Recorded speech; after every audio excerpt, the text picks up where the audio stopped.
Alrighty, we're the Duncans from Wollongong in New South Wales. Awesome.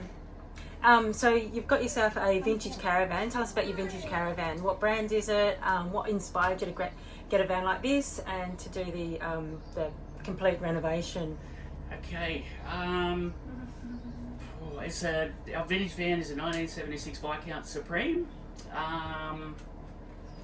I guess we liked the space in the old vans, and it was just saw it as a bit of a challenge to do up a vintage one. Yeah, basically. And it wasn't meant to be a full rebuild, but as we stripped more and more back, we it was like a little lucky dip of horrors.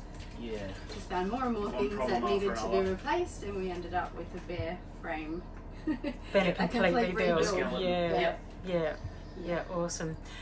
So in terms of all the electrical work, you would have had to gut all of that. Yes.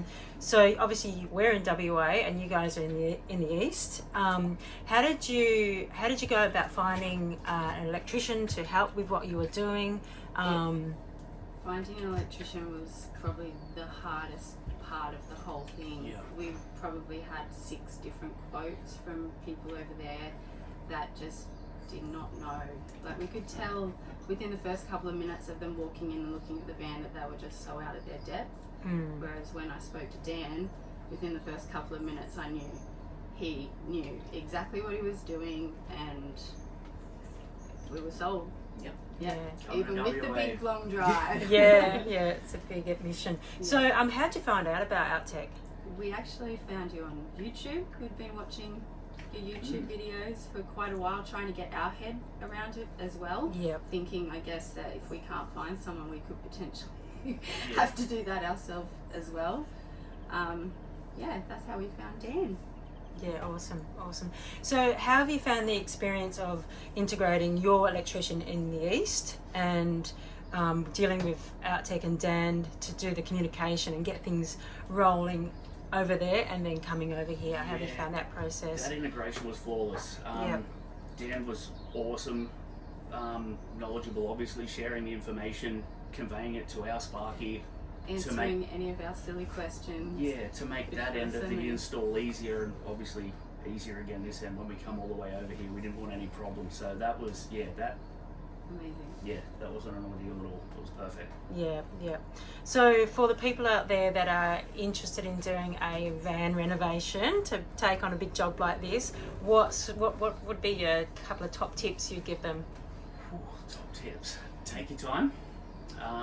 And probably the biggest time burden would be the research. You've got to research everything. So probably research, and then come to something like Outtech. Yeah. Who knows what they're doing? Yeah, sure. Yep.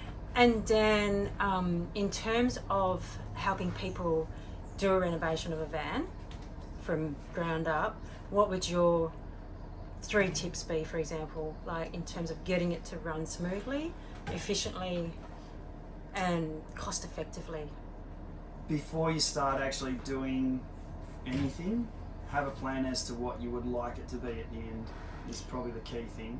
Meaning where things are going to be laid out? Yeah, where things are going to be laid out. If you are going to do a substantial off-grid system, then have that in mind, what you would like to do, what type of fridge, what appliances you'd like to run. That then determines how things are laid out in terms of where all your services need to run. We're not just talking about electricity either. We're talking about gas and plumbing, gas and water. Yeah. They're the majors probably, electricity, gas and water.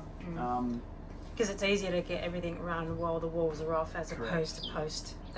Particularly the electrical side of things. If we can have a conversation with you when the walls are out or before the walls come out, so then we know what we're dealing with. In vans of this age, generally the cabling needs to be replaced because the type of 240 volt cabling that's inside the van isn't up to the new standard. It's a bit different than what is used now. So then getting all the new cabling in at that point and before the walls go back in is pretty important. Yeah. And that's what I mean about having the plan in the first place, so that you then know, okay, generally where are your lights going to be, for example. Generally where is your fridge going to be, generally where is your 240 volt incomer going to be. So then that determines where cables are run to and from. Yeah, sure. In this one, we knew that there was going to be a substantial system underneath the seat, so that was a central location where most of the cables went back to. And the Sparky in the eastern states did all the peripheral fit off, so that they could, you know, have lights and power and stuff once they got here. Sure. And just to round it up, guys, tell us a little bit about what your plan is once you finish zipping your van up, getting all the kids' beds in and everything. What's your plan in terms of your travel? We'd love to do a trip around Oz and homeschool the kids. Yeah. For a Just couple pack of up years. and see what Oz has got to offer. Awesome. Awesome, guys. Thank you.